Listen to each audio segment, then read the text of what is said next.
Nigga, this better be the first show. As soon as the camera roll, I'll be like, this is the first show. Don't let them. Thank you. Don't let them tell you nothing different. This might be the season finale. Bloopers, you already on bloopers. I'm already on one. I said, Brian, why do? Oh fuck. Alright, so you good? You good? Alright. Season Welcome to episode 2 of the weekend show. UVA's one and only uncensored talk show host, having the conversations that you can't have with your man or your girl. Barbershop Talon, keeping it real, keeping it raw. Today we're going to get right into it. I want to take the time out to introduce my guests. If y'all could start with your name, y'all majors, and y'all current relationship status. All right, so I'm Mustafa Alana, 4th year electrical engineering major, and I'm currently single. I'm Michael Russell. I'm a 3rd year. I'm a leadership and public policy major, and I am currently single as well. Hi, I'm Ebony. I'm a master's in public policy and leadership, and I'm in a relationship. Got a boo. True. Shout out. True. Wherever you are. So, Ebony, thank you for being on the show. I'm gonna come at you first, and I'm gonna go straight for it. Why do men cheat? I think it could be for a variety of reasons, like they're not happy at home, or they see something they like somewhere else, or their woman isn't providing for them whatever they need. They say you only get 80% of what you need in a relationship, 20% is elsewhere. So if you value that 20% more than your 80 at the time, then you might end up cheating. So I think it's all about self-control and not putting yourself in a situation where you will cheat or you have the opportunity to cheat. So I think it's all about just, handling yourself accordingly to avoid those kind of situations. Michael, why do men cheat? I guess from a male's perspective, a lot of it can come from, stem from it being sexually. A lot of men may not be pleased by their significant other in terms of what's happening in the bedroom. Also with that, a lot of people just get tired easily. I know I have some friends here, some friends back home who just, for whatever reason, kind of just need that turnover. And so, it really depends on the person and your personality. And if you're one that's really ready to commit and be down for that one person, I think it's easy. But some people can get bored. Some people can get tired. And sometimes change is a good thing. Sometimes it's not. So it really depends. Who's sweet, man? Why do men cheat? I think they cheat for pretty much 2 reasons. I think the first reason is because of their pride and ego. And the second thing is fear. With pride, I feel like, having another girl on the side kind of intrigues a man. It kind of fuels their ego, like, oh yeah, I can get whatever I want, and I can have a girl at home, I don't completely agree with some of the other, with points that you guys have both made about, like, they're not, men not being pleased with what they have at home. I think it's the fact that there's another thing that they could have, you know what I'm saying? And then the second thing is fear, like, I guess the fear of their significant other leaving them, you know what I'm saying? So it's just like you're kind of grabbing onto something else, almost in case the one that you've got at home, she trips up and leaves. Yeah. So I think those 2 reasons are the 2 biggest reasons why men cheat. Ebony, you was over there shaking your head a little bit. Right? How you feel about that? I think that the whole reaching forward while you're trying to keep what you have in the background, couldn't that be destructive to your relationship? And that's why she leaves she ends up leaving because you're not giving her the attention or whatever. Because at the end of the day, whatever time you spend on somebody else is time that you're taking away from that you're spending with your girl. Mm-hmm. So I feel like that is just a cycle and the destructive process to your relationship. Right. And I don't. I guess I do kind of understand the whole fear thing, but I think that at some point, both males and females have to get over that and jump that hurdle. It's not just overnight, but it is a process. Females are also scared too to be in relationships and scared to lose their man. So I don't think that that's an excuse to cheat on your significant other. Yeah, I don't by any means mean to condone or excuse people that do cheat. Put PSA, public safety But announcement. yeah, If he was in a relationship, he wouldn't cheat. Let y'all know. I spend a lot of time, as an individual, not in a relationship, so I'm able to reflect on these things. So I know for me, when the whole thing, when things happened between me and my girl several years ago, back in high school, I can honestly say that those two reasons were the biggest reasons why we messed around with other people while in a relationship. So yeah. All right, so kind of switching gears. I know I jumped right into the cheating aspect of it, but there's a whole process that we as individuals go through before we form those relationships. We text, we talk, we get into a relationship, and whatever happens. So what's the difference between texting and talking? Mikey, you look kind of because I'm not confused. I was just kind of thinking about that. That's a good question. I mean, there are people who you might text just for pure enjoyment, just because there's nobody else to text, for example. But in terms of talking, that's somebody who, when you go throughout the course of the day, you constantly have them in the back of your mind. You know what I mean? Like, that's the first person you think of when you wake up, last person you think about before you go to sleep. And I think that's when it comes to talking. Like, yeah, you're texting, you FaceTime, you call, whatever. There's certain people who I text. I mean, I'm sure that goes for multiple people that you just text. Like, you're not that interested in having a conversation, not interested in FaceTime and whatever it may be. But I think talking, I guess, for a lack of a better example, goes beyond texting. Like, going to go see him whenever you can, physically. Talking to him on FaceTime, talking to him over the phone, Skype, Tinder, whatever you use. Like, nah, Tinder, that's not applicable. But I mean, whatever method you want to use. So I think it goes further than texting, for example. What's what you think? I feel like you texted a couple. So there's a couple. I don't know what you're talking about, man. I text my mom. Nah, True. And in all seriousness, though, I think the difference between, to be honest with you, I'd say texting is probably like the step before going into talking. Like Mikey said, like I think like texting is definitely way less intimate than like if I'm saying I'm talking to a girl or I'm texting I'm texting a girl. It's like two different things. Talking, I feel like, is more intimate. You want to hang out with the person. You may go to the movies with the person. Like I feel like this is a step like you make before you actually date a person and claim them as a girlfriend or a boyfriend.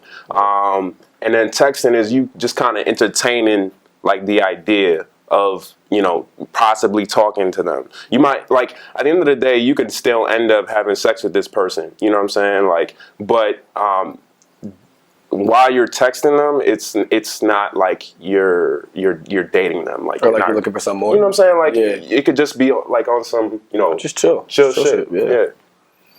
Ebony, Yeah. you're in a relationship. So was it texting then talking in that relationship, or was it another process?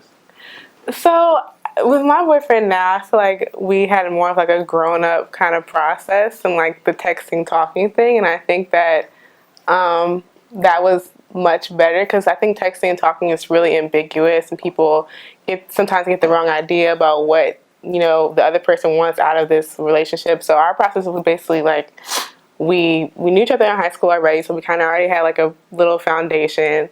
Then we reconnected. We started dating, like not dating as in boyfriend and girlfriend, but dating as in going on dates. And then we decided we were going to be dating exclusively. And then we decided we were going to be in a relationship. So I feel like that process is more of like the grown up process, like once you get out of college or undergrad. Okay, so Mike, she mentioned dating exclusively. Yeah. So what exactly does being exclusive with somebody, how is that different than being in a relationship with somebody? I think being exclusive with somebody is just kind of like Ebony alluded to, just like the step before you decide to jump into that relationship. So you're exclusive with a person, kind of figure out how you like it. Is this a person? It's kind of like just like a little taste, it's like a sample. You know what I mean? It's a sample of a relationship. You see is like, okay, is this the type of person that I want to be with? You kind of get to see him a little bit more since you're exclusive with that person. You're spending more time with them, like you said, and like Moose said. So I think it's just like the step below, and then once you figure out that you're comfortable with that, however long that takes with your significant other, that's when you make that step into the relationship. What do you think? Yeah, I completely agree with what Mike said. I think you know, when you decide to be exclusive, it's kind of like, because my dad used to tell me all the time, before you marry a girl, make sure you move in with her, so that you can get a taste for how it's gonna be when you're married, you know. Gotcha. So it's the equivalent to that would be, you know, saying, okay, I'm only dating you and you should only be dating me. Like, you shouldn't be like messing around with anybody else. So I think that's the equivalent. Ebony, does being exclusive, does that involve sex? I'm sorry. That's a good question. No, for me, it did not involve sex. For some people, it can involve sex. I think that that's something that comes with maturity and a decision that maybe changes with maturity. I think that, like, in college, people are more free fall as far as, like, sex goes. Not just, like, have sex with everybody, but they're more willing to have sex before you actually have a title. But I think that when you get older, you start to think about that, you know, the next person you get in a relationship with could be the person that you end up spending a large amount of time with and, like, a lot of years with. So you want to take it slow. You want to carefully plan everything. So to me, I think it's beneficial to wait until you're in a relationship with that person, and maybe even wait until you're a little bit into the relationship with them.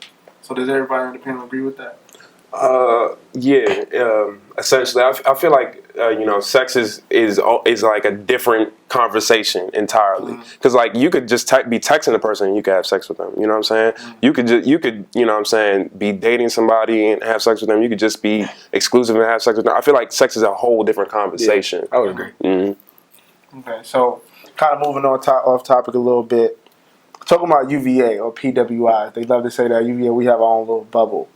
What is the dating atmosphere like here at the University of Virginia? You're saying within the black community, or just within the UVA? Within the black community, and if you want to give some further context, incorporate other communities as well. Well, with the black community, it's different because obviously it's a little bit smaller. So in terms of dating, in terms of hooking up, a lot of people are worried about when their name's getting thrown around without them knowing. So a lot of people want to do stuff under the radar, not have anybody figure out about it, which is cool. If that's how you like to do it, that's how you like to do it.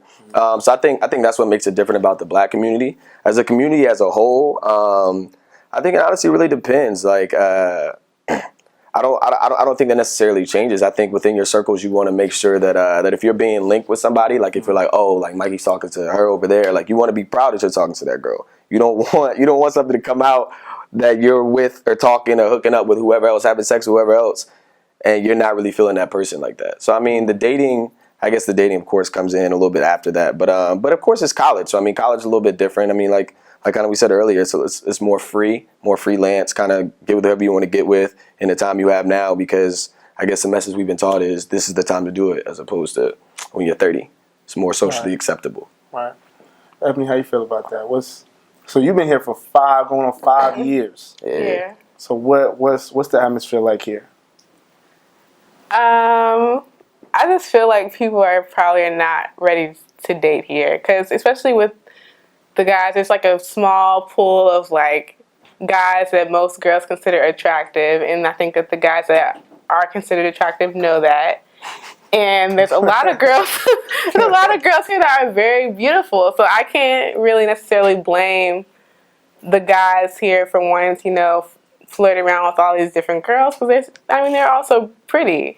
I can't say that if I was like a girl and there's so many like fine guys, I would be trying to settle down.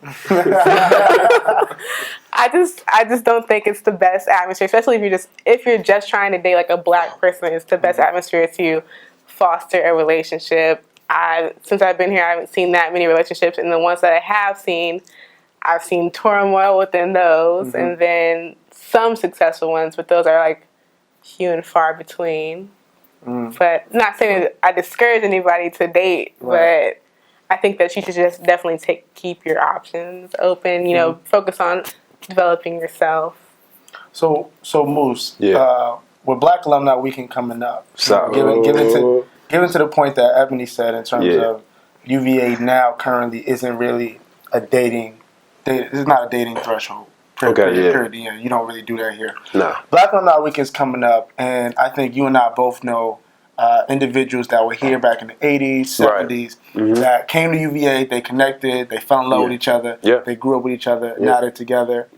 Similar to my parents. But your parents, I was I about was to say, saying, exactly what I was your parents saying, are. shout out my Mr. and Mrs. Jackson. Yeah. out there, Shout bro. out my parents graduated in 82 and 83. Yeah, They started dating here, and they birthed a legend. Hey. So You talking about Jordan? Yeah. Okay, true. I was in front of me. But so then that happened. So Moose kind of seeing, more of those relationships being successful back in the day. Yeah. And as opposed to kind of the dating scene here now. What happened? I think there are two reasons why that happened. I think the first reason, like, right now, like, it's a very, very different culture from when it was, where it was back then. Like, black culture I'm talking about. Like, I feel like it was more culturally acceptable to have, one girl, you date her, you have boyfriend, girlfriend, like that's cool. Now everybody's so afraid of that. Everybody's so afraid to be intimate with somebody else. So, taking that step is like a huge step. So, and shout out to the people that are doing it right now and are going strong, but I think in general anyways, like, it's very hard for people, and it's rare to see people that are doing that, just because like, if you take our music, for example, and I know you guys talked about it in your last segment and stuff, like, it kind of promotes this idea of polygamy, if you will, so it's rare that you see that. And then the second reason, and this is more specific to UVA, like, there's just less black people here. And there are so many black women, and I think it's also like the environment. There's so many black women, and I feel like there are less black men. So it's just like, the women have to compete for the men, in a sense. And, like, how when you add our culture and just the fact that, like, dudes are just dudes, like, what do you really expect at that point, So yeah, I think those are the two reasons why things are the way they are. Mikey, how do you feel about that? I would agree. I mean, like Moose said, talking about the culture's changed a little bit, and I think what's different about, decades ago is the fact that at that time you didn't have nearly as many black people in colleges across the United States, across the world in general, as you do today. So I think back in the older days, it was, all right, my mindset was, I'm going to go to college. If I'm a male, go to college, meet an educated female, because I know she's at this university, she's doing well for herself just like I am, and I'm going to take that and run with it. So if I find one who I think is really on top of her game, doing what she needs to do, I'm gonna run with that. As opposed to now, I think now our options are more bountiful. You know what I mean? So I think when I come out of college, there are more educated women, especially black women, just women in general, of course. I mean, women's rights came a little bit later, but more educated black women coming out of college than there were in the past. So I know that my chances are higher of meeting a lady who I think is capable of being my long-term girlfriend, wife, whatever it may be. So I think that's where it's changed. Okay. And Ebony, again, kind of switching gears a little bit. As I said before, you're currently in a relationship. How do you feel about relationships where the ex is still present, in terms of your significant other still has a relationship with their ex-boyfriend, and how does that sit with you?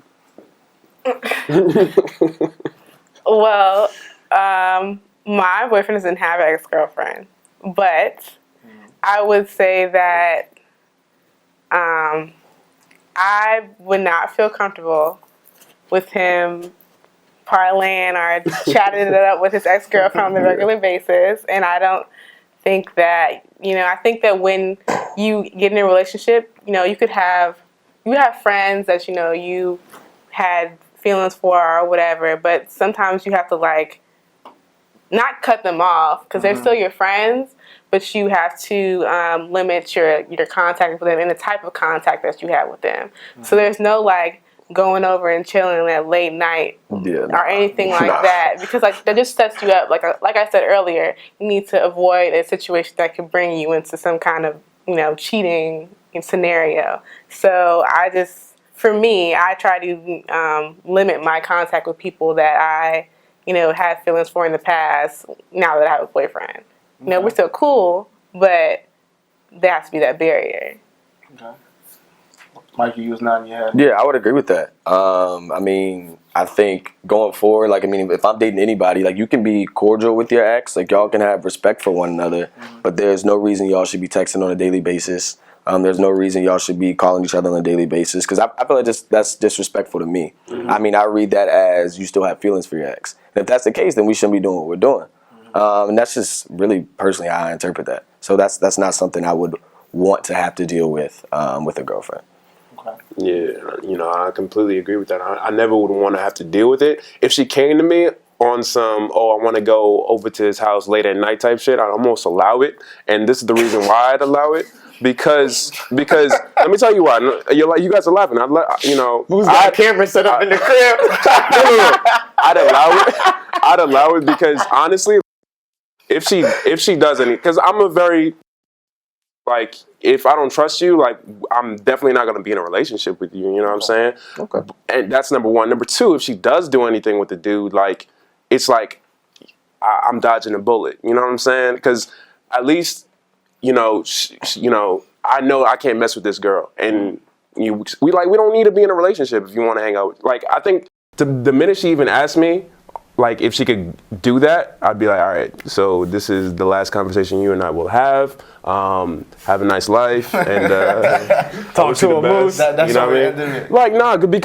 Because that's honestly disrespectful. You know what I'm saying? So and I don't tolerate disrespect. So if she's gonna come to me on that, all right, I wish you the best. Have you and your ex should have a good life, and I'll see you around. Hey, he's cruel out here. He's cruel. So, and then again, kind of switching gears and moving on to everything. If y'all can all give that one sign that someone else is feeling you, that body language where when Shorty does this, she is definitely feeling me, or if dude does this, I already know he feeling me. Who wants to take it first? Yeah. Go ahead. So anyone can take it first. I think so. We're talking about girls. Okay. I think the first thing. The first thing I'm looking for is the smiles and the smizes. For those of you that don't know what a smize is, it's a little thing that you do. It's kind of like a Drake face, if you will.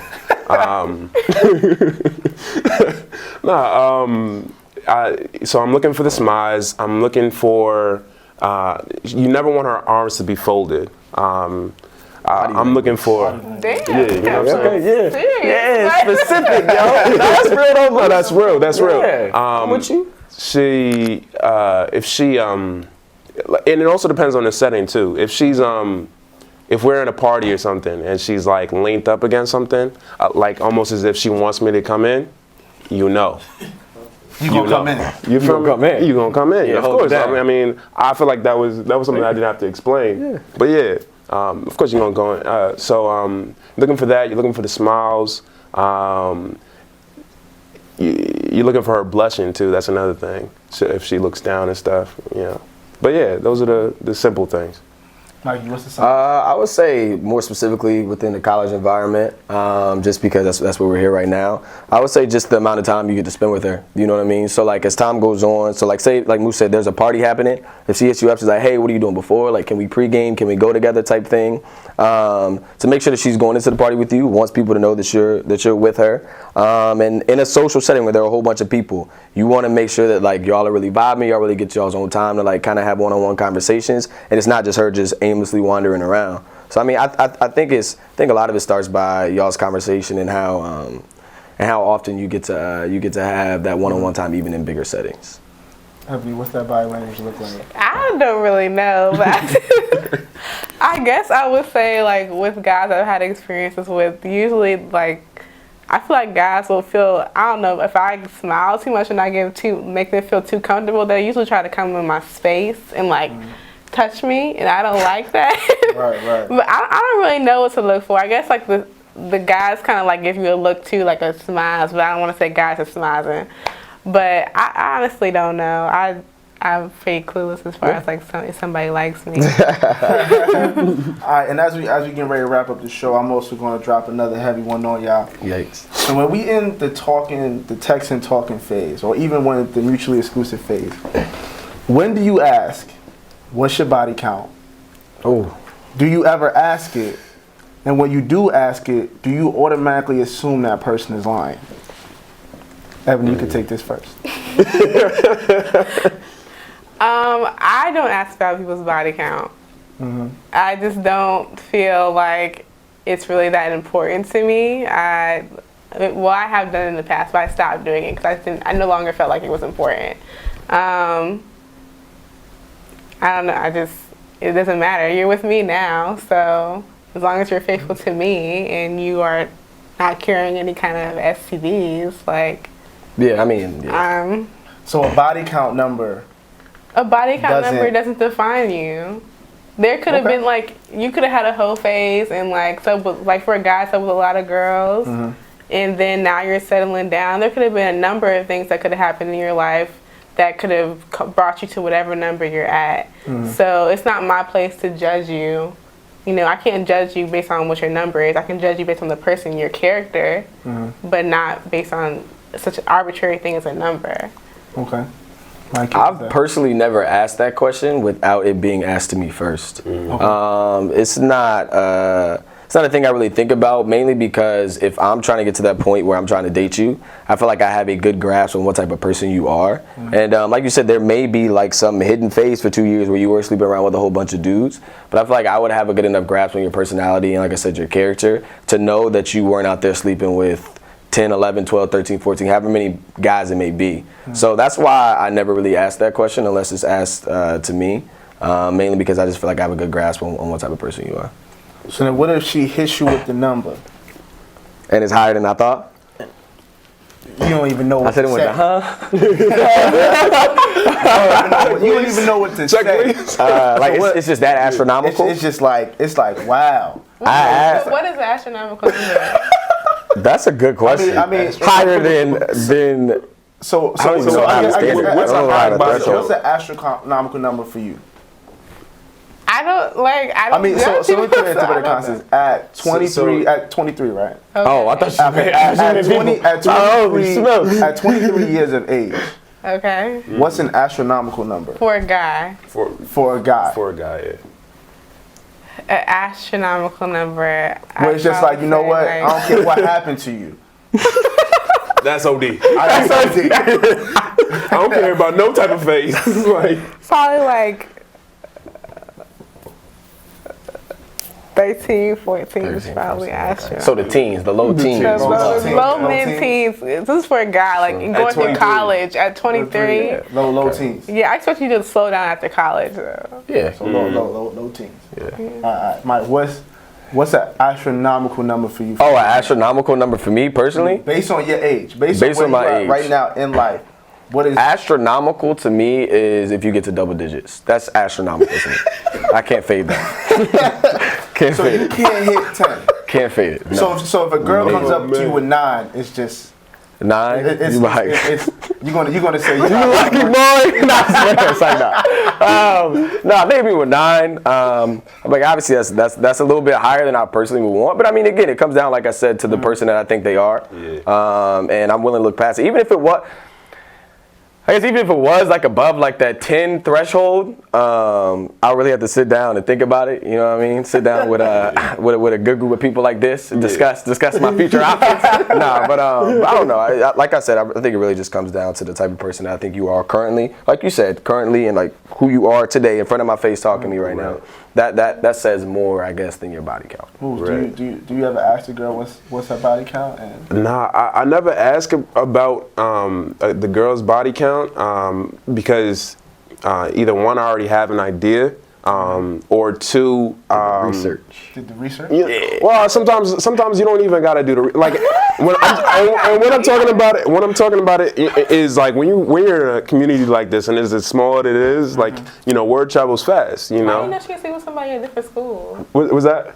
Back at the crib. I mean, so like that's what I'm saying. Like, you just have an idea. Like, you know what I'm saying? Okay. Like, I'm not saying I have an exact number. But yeah, I never really ask a girl if she, about a body count because I don't even keep one myself. I think about dudes like Idris Elba and Denzel Washington. I say, do these dudes keep a count? Like, no. I was curious. That's what I was thinking. But, You lit, Moose. Nah, you got it. You got What's the astronomical? What's the astronomical? Yo, if you Like, hit this, it's there's no way. high. That's space. What? Boy. Yeah, like it's gotta be if your body count is higher than 12, I feel like, because I'd almost give her 10. You know what I'm saying? Off the But scrum. like 12 off the scrum, I'd almost give her 10, but 12 is OD. I feel like.